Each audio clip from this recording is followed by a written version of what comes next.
गुजरात के पोरबंदर पोर्ट पर बड़ा हादसा हो गया है। जेटी पोर्ट पर लंगर डाले जहाज में आग लग गई है। समंदर के बीच जहाज में आग लग गई है। ये तस्वीरें आपको दिखा रहे हैं। पोरबंदर पोर्ट पर यह जहाज खड़ा था और इसमें भयानक आग लग गई है। जहाज पर चीनी और चावल लदा था। पोरबंदर से यह जहाज सोमालिया जा रहा था और हादसे का शिकार हो गया है।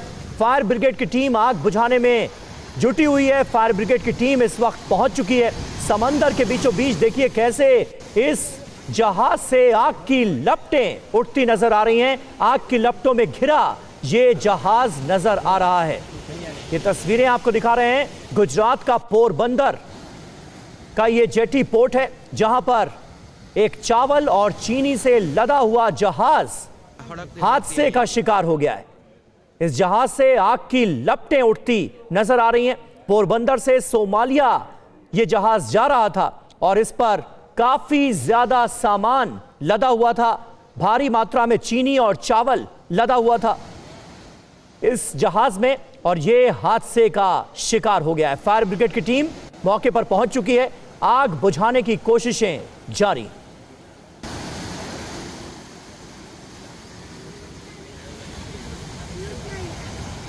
तो ये तस्वीरें आप देखिए पोरबंदर का जेटी पोर्ट जहां पर एक जहाज हादसे का शिकार हुआ है। पोरबंदर से सोमालिया के बोसासो इसे जाना था, लेकिन पोरबंदर में ही हादसे का शिकार हो गया है ये जहाज। भारी मात्रा में इस जहाज में चीनी और चावल लदा हुआ है। आग की लपटें देखिए किस तरह से इस वक्त उठती हुई नजर आ रही हैं। इस जहाज से आग की लपटों में घिरा हुआ यह जहाज नजर आ रहा है। इस हादसे की सूचना के बाद फायर ब्रिगेड की टीम मौके पर पहुंच गई है। आग को बुझाने की कोशिश की जा रही है।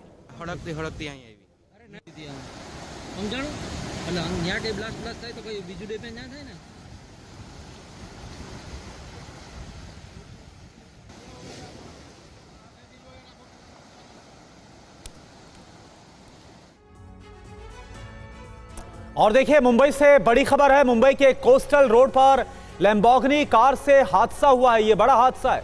तेज रफ्तार लैम्बोर्गिनी कार डिवाइडर से टकराई है। बारिश की वजह से फिसल कर डिवाइडर से टकराई है। ये देखिए आप, ये तस्वीरें आपके सामने। तस्वीरों को देखकर आप अंदाजा लगा सकते हैं कि जिस वक्त यह हादसा हुआ उस वक्त इस कार की स्पीड क्या रही होगी। डिवाइडर से टकराने के बाद कार के अगले हिस्से को काफी ज्यादा नुकसान पहुंचा। ये देखिए तेज रफ्तार ये कार लैम्बोर्गिनी कार मुंबई के कोस्टल रोड की तस्वीरें हैं। काफी तेज रफ्तार थी, पानी में फिसल गई और उसके बाद ये डिवाइडर से टकराई। यह हादसा हुआ है। लैम्बोर्गिनी चला रहा जो शख्स है वो इस हादसे में बाल बाल बचा है। गनीमत ये रही। तो ये तस्वीरें आपके सामने मुंबई से है जहां पर मुंबई भारी बारिश हो रही है और पानी में फिसलकर यह हादसा हुआ। जयप्रकाश इस वक्त हमारे साथ जुड़े हुए पूरी जानकारी साथ। जयप्रकाश, जो इसका ड्राइवर है उसकी हालत कैसी बताई जा रही, जो लैम्बोर्गिनी को चला रहा था, और कैसे हुआ, क्या हुआ था?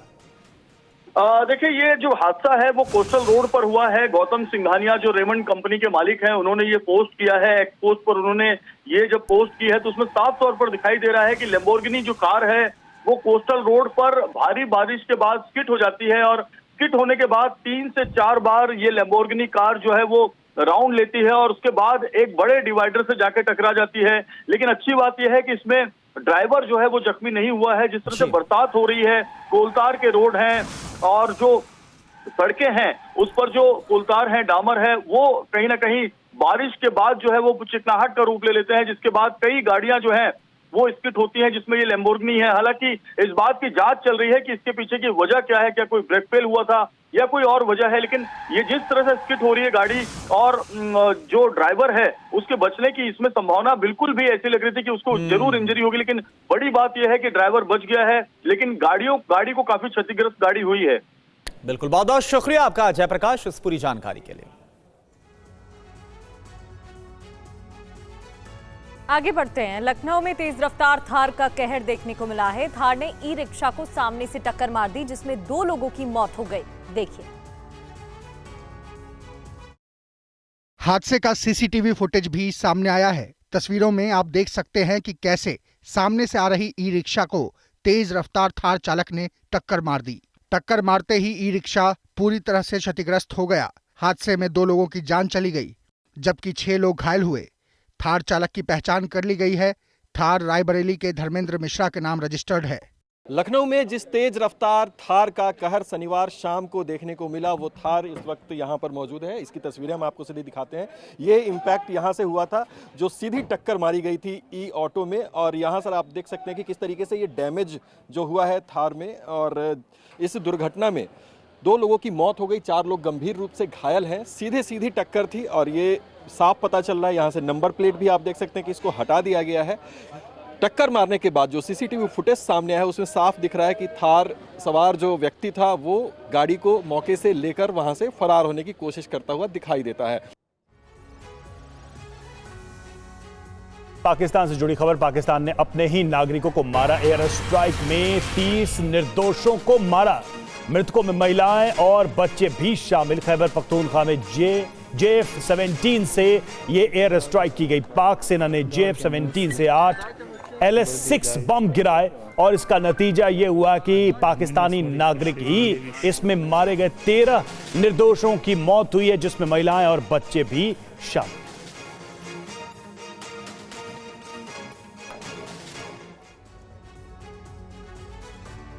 और देखिए, पाकिस्तान की सेना की इस करतूत के बाद लोगों में जबरदस्त गुस्सा है। पाक सेना के खिलाफ खैबर पख्तूनख्वा में प्रदर्शन शुरू हो गया है।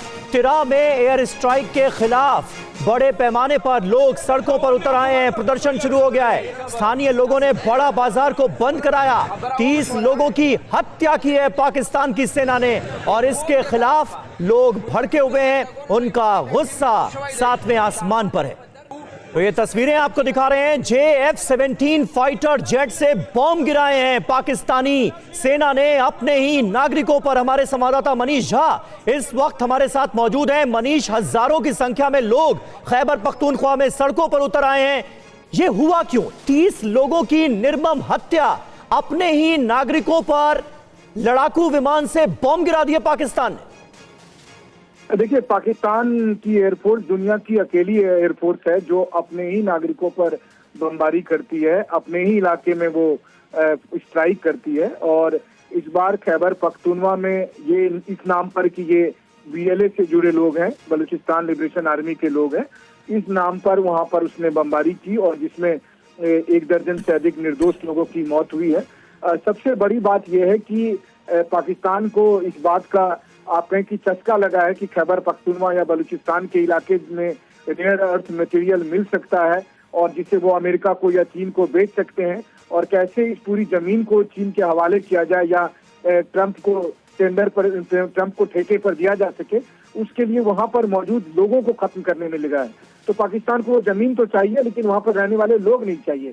तो किसी न किसी बहाने वो कार्रवाई करते हैं, कभी किसी आतंकी संगठनों से नाम जोड़ देते हैं, जबकि सच्चाई यही है कि वहां के लोग लगातार पाकिस्तानी सेना, पाकिस्तान की सरकार के खिलाफ कार्रवाई की मांग करते आए हैं, क्योंकि इसी बहाने से या तो वहां पर रहने वाले लोगों को लापता कर दिया जाता है, जबरन उन्हें उठाकर मार दिया जाता है, या फिर इस तरह की एयर स्ट्राइक की जाती है। और इसके तहत ये ताजा कार्रवाई हुई है। बहुत बहुत शुक्रिया मनीष आपका इस जानकारी के लिए। और चलिए आगे बढ़ते हैं। रक्षा मंत्री राजनाथ सिंह ने POK और ऑपरेशन सिंदूर को लेकर एक बड़ा बयान दिया। क्या कहा है आप देखिए।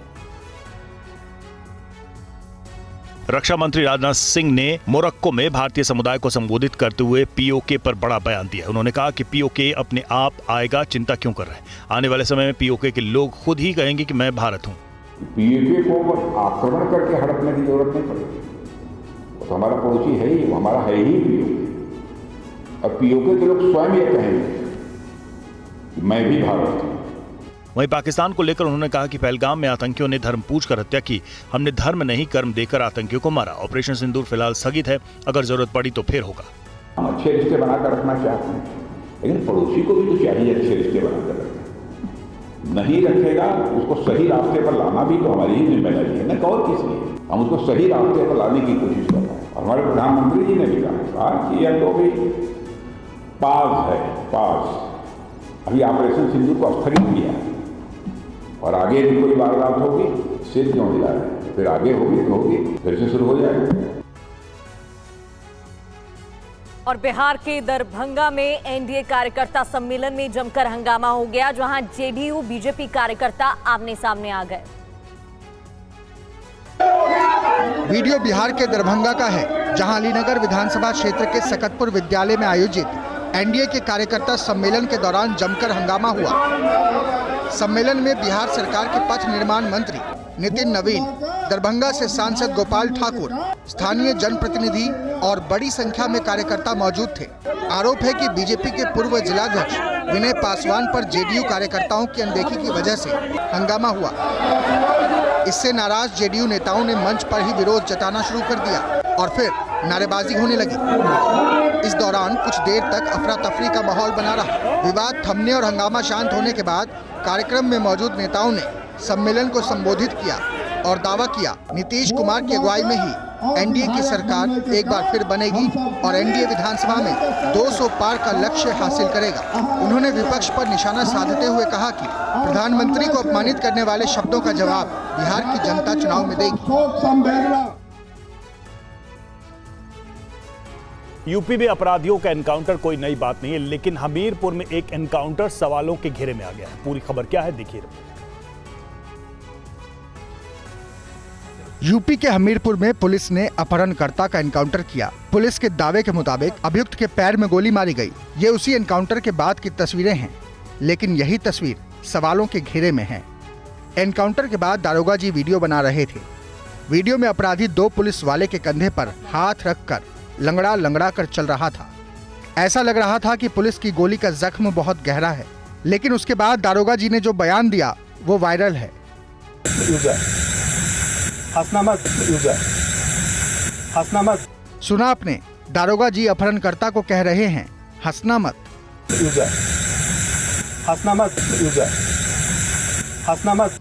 ये मामला 19 सितंबर का है।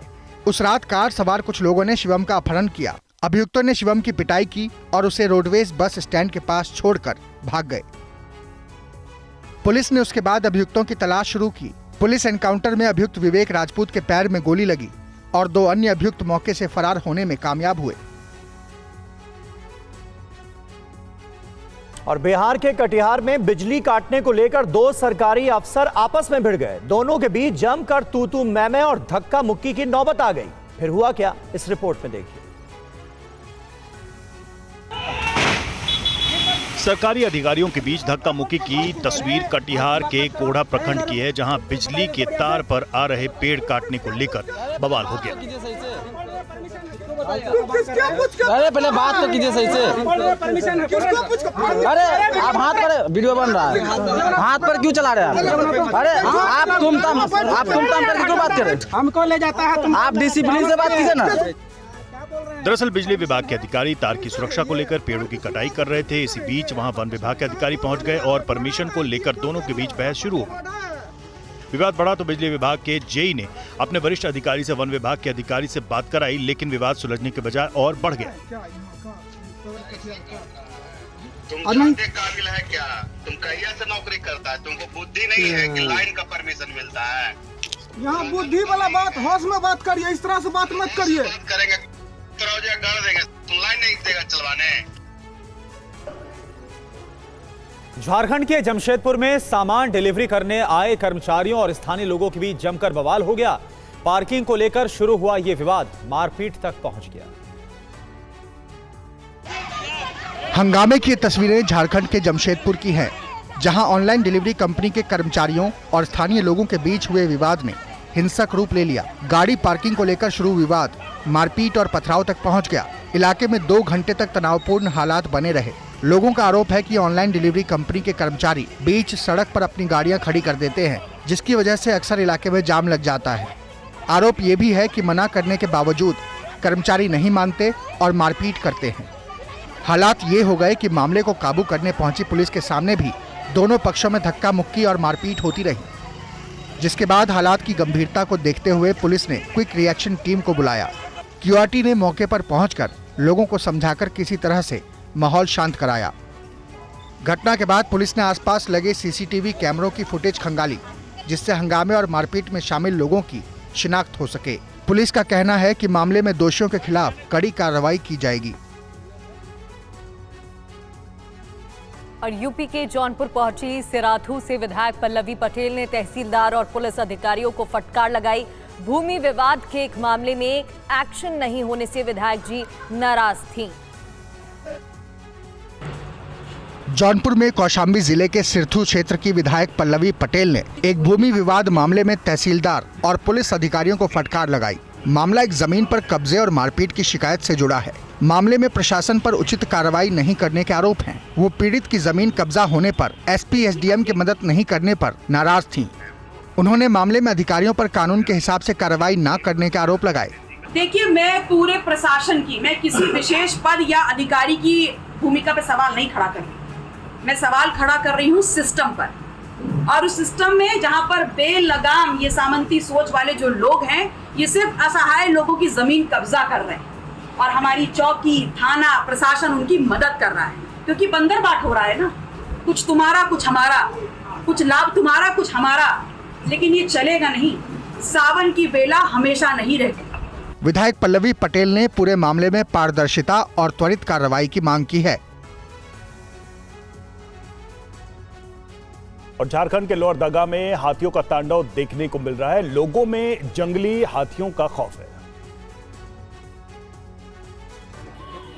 झारखंड के लोहरदगा जिले में जंगली हाथियों का आतंक कम होने का नाम नहीं ले रहा, तो वहीं वन विभाग की टीम की हाथियों को भगाने की अब तक की तमाम कोशिशें फिसड्डी साबित हो रही हैं।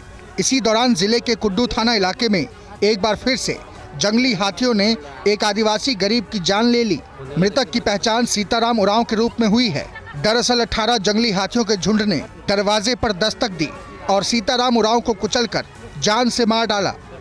हमले में उनकी दर्दनाक रूप से मौत हो गई। हाथियों ने इतनी बुरी तरह से रौंदा कि उनका शरीर छत विक्षत हो गया। इसका अंदाजा इस बात से लगाया जा सकता है कि परिजन शव को टोकरी में डालकर गांव ले गए। इतना ही नहीं, हाथियों ने कई घरों को भी नुकसान पहुंचाया। वीडियो में भी देखा जा सकता है कि कैसे जंगली हाथियों का ये झुंड इस गांव में दिख रहा है। हाथियों के आतंक से लोगों में एक तरफ जहां दहशत है, वहीं ग्रामीण काफी आक्रोशित भी हैं। लोगों का कहना है कि वन विभाग की लापरवाही से लोगों की जान जा रही है। राजस्थान के कोटा शहर के रामपुरा सरोवर टॉकीज पार्किंग के पास बीती रात जमकर हंगामा हुआ। यहां एक युवक युवती ने पुलिस की जीप पर चढ़कर जमकर हाई वोल्टेज ड्रामा किया। ये रिपोर्ट देखिए। राजस्थान की एजुकेशन सिटी कोटा में बीच सड़क पर गजब का हंगामा देखने को मिला। यहां पुलिस की जीप के ऊपर लड़का लड़की ने हाई वोल्टेज ड्रामा किया, जिसका वीडियो सोशल मीडिया पर खूब वायरल हो रहा है। दरअसल कोटा में एक लड़का लड़की पुलिस की गाड़ी पर चढ़ गए। दोनों ने जमकर हंगामा किया और युवक की गाली गलौज भी की। पुलिस के अनुसार लड़का नशे की हालत में था। उसे गिरफ्तार कर केस दर्ज कर लिया गया। मामला रामपुरा थाना क्षेत्र की सब्जी मंडी रोड का है। पुलिस जांच में सामने आया कि लड़का नाबालिग को घर से भगाकर लाया था। लड़की के परिवार ने कोटा के नांता थाने में गुमशुदगी की रिपोर्ट दर्ज करा रखी है। जानकारी के मुताबिक देर रात पुलिस टीम इलाके में गश्त कर रही थी। इसी दौरान सरोवर टॉकीज के पास लड़का लड़की पुलिस को देखकर भागने लगे। शक के आधार पर पुलिसकर्मियों ने दोनों को पकड़ लिया। दोनों अंदर बैठने के बजाय ऊपर चढ़ गए। इसके बाद करीब 10 मिनट तक हंगामा करते रहे। दोनों की पहचान हो गई है। युवक की उम्र 22 साल जो नांता थाना इलाके में रहता है, वहीं नाबालिग की उम्र 17 साल।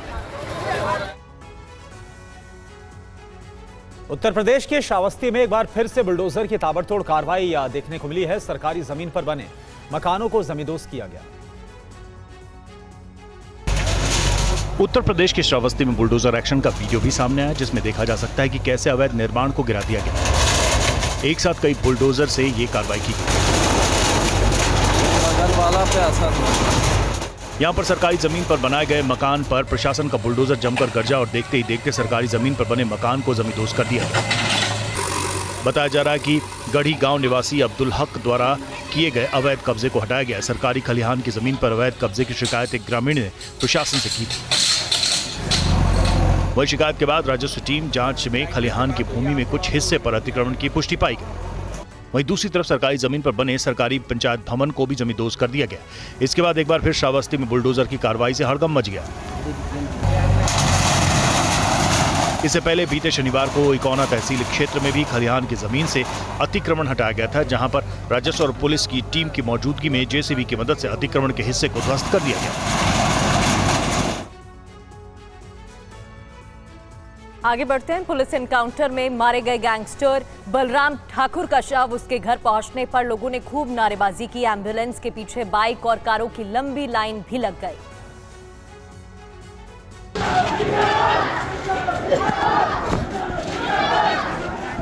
एनकाउंटर में अनिल दुजाना गैंग के लीडर बलराम ठाकुर को क्राइम ब्रांच ने ढेर कर दिया। पोस्टमार्टम के बाद गैंगस्टर का शव बुलंदशहर के जहांगीराबाद में उसके घर पहुंचा, जहां पुलिस फोर्स की मौजूदगी में सैकड़ों लोगों की भीड़ जुट गई। हंगामे और नारेबाजी के बीच शव को घर लाया गया। आगे पुलिस की गाड़ी, फिर एम्बुलेंस में शव और पीछे पीछे 4-5 गाड़ियों में समर्थक हुड़दंग नारेबाजी करते हुए पहुंचे। जब कार रुकी तो गेट पर खड़े होकर समर्थकों ने नारेबाजी शुरू कर दी। जो वीडियो सामने आया है उसमें देखा जा सकता है कि पुलिस की गाड़ियां खड़ी हैं और उसके सामने लोग नारेबाजी कर रहे हैं। हंगामे और नारेबाजी के बीच ही गैंगस्टर बलराम ठाकुर का अंतिम संस्कार हुआ। बलराम ठाकुर अनिल दुजाना गैंग का सक्रिय सदस्य था। बलराम ठाकुर पर हत्या का प्रयास, लूट, डकैती और फिरौती समेत 40 मुकदमे दर्ज थे। और जीएसटी की नई दरें लागू होने के बाद नोएडा में TV9 संवाददाता प्रगति शर्मा ने लोगों से बात की है। लोगों ने सरकार के इस फैसले को मिडिल क्लास के लिए बड़ी राहत बताया। प्रधानमंत्री नरेंद्र मोदी ने इस फैसले को नई जनरेशन की जीएसटी बताया है। मैं नोएडा सेक्टर 19 में हूं और आप देख सकते हैं यहाँ खरीदारी के लिए लोग आ रहे हैं। सबसे पहले जो रिवाइज्ड बिल है वो मैं आपको दिखा देती हूँ, जो यहाँ पर रेट्स लगाई गई हैं। जो पहले पनीर एग्जिस्टिंग रेट 5% थे, लेकिन अब नील यानी कि 0%, एक भी यहाँ पर अब टैक्स नहीं लगेगा। आप ये देख सकते हैं जो बटर का यहाँ पर था वो 12% के स्लैब में आता था, लेकिन अब 5%। ऐसे ही जो दूध के सामान है, चीज की बात करें तो 12% में आता था, अब वो 5% के स्लैब में आया करेगा। तो कुल मिलाकर जो टोटल बिल होगा इसमें लोगों को राहत मिलेगी। बहुत अच्छा फैसला है। मिडिल क्लास के लिए तो बहुत ही राहत की बात है और बहुत राहत मिली है। यहाँ तक मैंने आज अपना हेल्थ इंश्योरेंस रिन्यू करवाया है और उसमें मुझे 7,000 रुपये का बेनिफिट मिला है, अगर जो जीएसटी कम हुआ उसकी वजह से। बहुत ही राहत है, मिडिल क्लास के लिए बहुत ही अच्छी बात है। इस फैसले को कैसे देख रही हैं? जीएसटी जब कम हो रही है तो महिला कितनी बचत कर पाएंगी? बिल्कुल महिलाएं कर सकती हैं, इसमें कोई दो राय नहीं है। और वहीं जीएसटी की दरें कम होने से लोग काफी खुश नजर आए। त्योहारी मौसम में जमकर खरीदारी करने का प्लान भी तैयार कर रहे हैं।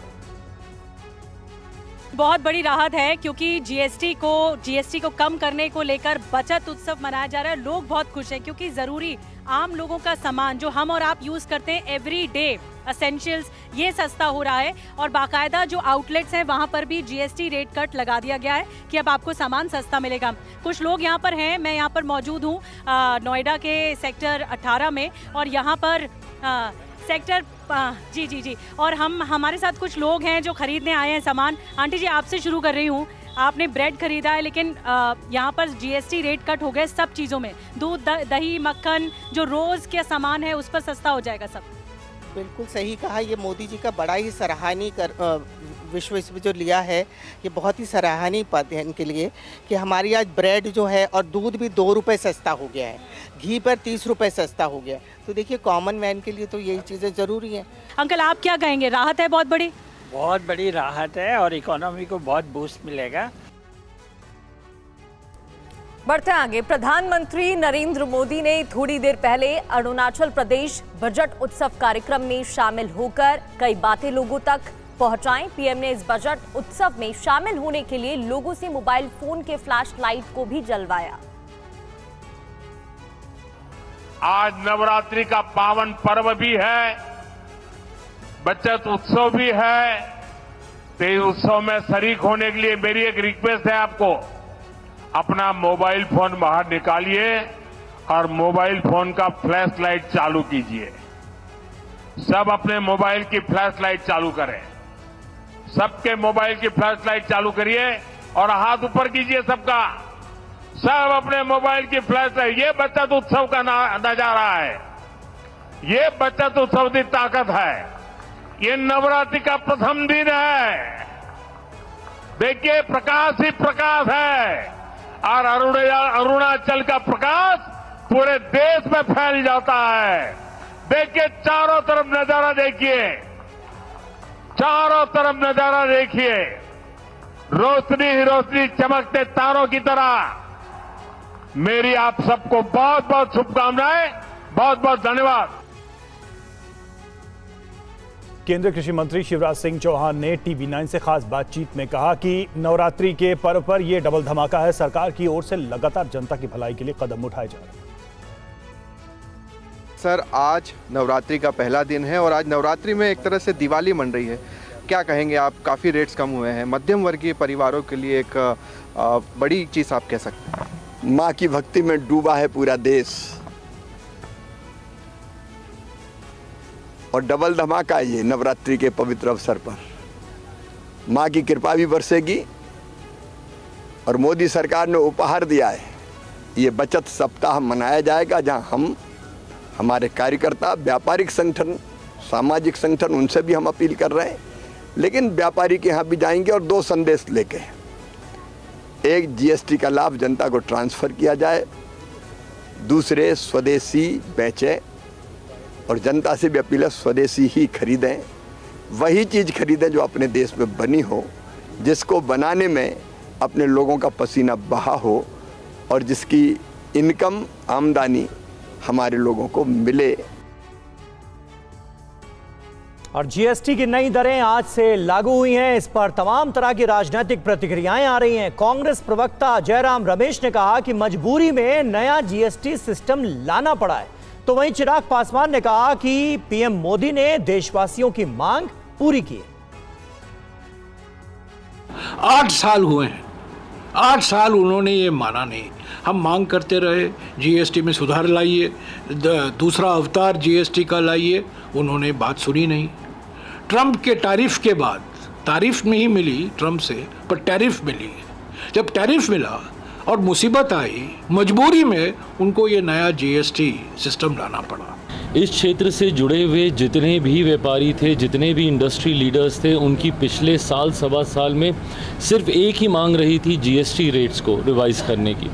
जिस तरीके से अलग अलग स्लैब्स में GST रेट्स बटे हुए थे, जिसकी वजह से इंडस्ट्री को भी इस बात का एहसास होता था कि इसको कम टैक्स के दायरे में लाया जा सकता है। ऐसे में मैं मेरे प्रधानमंत्री का, वित्त मंत्री साहिबा का मैं विशेष तौर पर अपनी तरफ से, अपनी पार्टी की तरफ से, बिहार वासियों की तरफ से, देशवासियों की तरफ से मैं धन्यवाद करता हूं कि इस बड़ी मांग को उन्होंने स्वीकार किया। शारदीय नवरात्रि के पहले दिन माता वैष्णो देवी के दर्शन के लिए बड़ी संख्या में श्रद्धालु कटरा पहुंचे हैं। माता के भक्त दर्शन के लिए जोश में दिखाई दिए। आज नवरात्रा का पहला दिन है, मां शैलपुत्री का दिन है। हम मौजूद हैं देवनगरी कटरा में और यहाँ पर किस तरीके से यात्री पहुँच रहे हैं, ये तस्वीरों में आप साफ तौर पे देख रहे हैं। हजारों की तादाद में यहाँ पे जो लोग हैं पहुँच रहे हैं। कहाँ से आप लोग? हम MP ग्वालियर से। पहली बार दर्शन के लिए आए? नहीं 20 साल हो गए आते आते भैया। नवरात्रा में पहली बार आए? नहीं, नवरात्र में दूसरी बार आया हूँ, ये पहली बार आई है। बहुत अच्छा लग रहा है। कितना एक्साइटेड है? मैं बहुत ज्यादा एक्साइटेड हूँ। देखिए लोग जो है वो यहाँ पर पहुँचे। कहाँ से आए हैं? UP से आए हैं। क्या मन्नत मांगी माता? बहुत दर्शन करने का मन्नत बहुत पूरी हुई है। कैसी व्यवस्था है यहाँ पे? बढ़िया व्यवस्था, अच्छी व्यवस्था कैसी लगी? बहुत अच्छी व्यवस्था यहाँ की। भव्य तरीके से जो भवन है वो यहाँ पर सजाया गया है। यहाँ पे आप तस्वीरों में देख सकते हैं, ना सिर्फ देश बल्कि विदेशों से यहाँ पर जो फूल हैं उनकी यहाँ पर सजावट की गई है। वहीं सुरक्षा के पुख्ता इंतजाम जो है वो यहाँ पर रखे गए हैं। और अब आपको दिल्ली के 3 मंदिरों की तस्वीरें दिखाते हैं। झंडेवाला, कालका जी और छतरपुर के मंदिरों में सुबह से ही श्रद्धालु जुटने शुरू होंगे। झंडेवाला मंदिर में सुबह से आरती में जय माता दी के जयकारे लग रहे हैं। सुबह की आरती के बाद भक्तों ने पूजा पाठ किया। तो वहीं कालका जी मंदिर में नवरात्र के मौके पर मंदिर की सजावट की गई। सुबह से ही दर्शन के लिए श्रद्धालु मंदिर पहुंच रहे हैं। दिल्ली के ही छतरपुर में आद्या कात्यायनी शक्तिपीठ मंदिर में भी सुबह से पूजा पाठ की जा रही है। 3 तस्वीरें आज सुबह की। और मुंबई के मुंब्रा देवी मंदिर में सुबह से ही भक्तों की भारी भीड़ देखी जा रही है। मंदिर प्रशासन ने भक्तों की बढ़ती तादाद को देखते हुए सुरक्षा और व्यवस्था के विशेष इंतजाम किए हैं। देखिए संवाददाता शुभम पांडे की ये रिपोर्ट। देश में आज से शारदीय नवरात्र की शुरुआत हो चुकी है और नवरात्र के पहले दिन मुंबा देवी मंदिर, जिसके नाम से मुंबई शहर का नाम पड़ा है, वहाँ पर भक्तों की भीड़ जो है वो बढ़ चुकी है। आप इस वक्त तस्वीरों में देखिए कि मुंबा देवी में पहला दिन है नवरात्र का और भक्तों की भीड़ यहाँ पर लगनी शुरू चुकी है। माता जी के दर्शन करने के लिए लोग दूर दूर से आते हैं, खासतौर पर न सिर्फ मुंबई बल्कि पालघर, थाने, आसपास जितने भी इलाके, वहाँ से सुबह से लोग कतारों में लगना शुरू हो चुके हैं और माता जी के दर्शन करके आज का दिन शुभ माना जाता है, क्योंकि पहला दिन नवरात्र होता है। तो चाहे माता लक्ष्मी हो, मुंबा देवी हो, उनके दर्शन करने के लिए लोग दूर दूर से आते हैं और कतारों में खड़े हो जाते हैं और माता जी से यही प्रार्थना करते हैं कि सारे जो दुख हैं वो हरे माता जी, और तमाम जो लोग हैं, जो कष्ट होती हैं, माता जी उनका निवारण करें। इस तरीके से सुबह से ही लोग कतारों में खड़े हैं और दर्शन करने के लिए पहुंच रहे हैं और माता जी को फूल चुनरी जो है वो चढ़ाया जा रहा है। और क्यों न हो, नवरात्र का पहला दिन है और आज किस तरीके से देख सकते हैं कि मुंबा देवी मंदिर, जिसके नाम से मुंबई शहर पड़ा है, वहां पर भक्तों की भारी भीड़ उमड़ी पड़ी हुई है। और चलिए अब आगे बढ़ते हैं क्रिकेट के मैदान पर। पाकिस्तान के खिलाड़ियों को एक बार फिर से भारतीय खिलाड़ियों ने धूल चटा दी। लगातार हार के बाद भी पाकिस्तानी खिलाड़ी अपनी काली करतूतों से लेकिन बाज भी कैसे नहीं आ रहे, ये भी आप देखें। ये है पाकिस्तान के ओपनर साहिबजादा फरहान, जिन्होंने कल के मैच में पारी अच्छी खेली। टीम इंडिया की आग उगलती गेंदों के सामने 58 रन बनाए, लेकिन मैदान पर हरकत शर्मनाक की। देखिए 50 रन पूरे होने के बाद कैसे फरहान ने बल्ले को हथियार बना लिया। 50 लगाने के बाद उन्होंने अपने बैट से मिसाइल दागने का इशारा कर सेलिब्रेशन किया, लेकिन लगा कि फरहान का ये सेलिब्रेशन बल्ले को भी पसंद नहीं आया। 50 लगाने के बाद ये बल्ला ही उनको दगा दे गया। दरअसल 15वें ओवर में पाकिस्तान के ओपनर साहिबजादा फरहान के हाथ से बैट छूट गया, लेकिन इसी गेंद पर वो मिड ऑफ पर कैच आउट हो गए। ओवर की पहली गेंद शिवम दुबे ने ऑफ स्टंप के बाहर स्लोअर फेंकी। फरहान लेग साइड की ओर शॉट खेलने गए, लेकिन बैट उनके हाथ से छूटकर लेग अंपायर की ओर चला गया। गेंद मिड ऑफ की ओर हवा में खड़ी हो गई। सूर्य कुमार यादव कवर्स पोजीशन से गेंद के नीचे आए और कैच पकड़ लिया। इतना ही नहीं, कल मैच के दौरान हारिश राउफ और शाहीन शाह अफरीदी ने भी मैदान पर बदतमीजी की सारी हदें पार कर दी।